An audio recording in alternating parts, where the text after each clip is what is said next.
কাঁচামরিচ বিক্রি হচ্ছে 100 টাকা কেজি। কারেন্ট মরিচ হচ্ছে 100 টাকা কেজি, দেশি হচ্ছে 90 টাকা কেজি।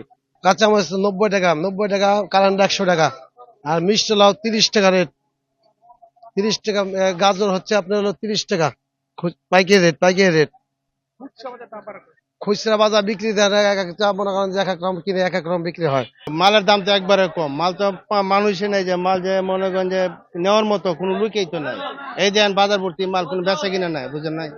এখন মাল তো একবারে সস্তা, সব মানে সস্তা, বেগুন 20 টাকা 25 টাকা কেজি, সবই সস্তা।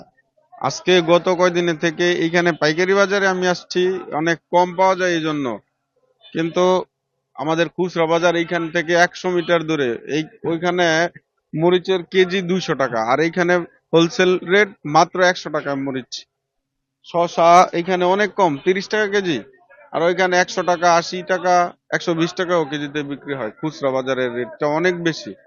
লেবু এতদিন 100 টাকা, 120 টাকার নিচে কিনা যেত না। এই জন্য আর আজকে আড়তে আসছি, আইসা দেখি আড়তে অনেক কম রেট।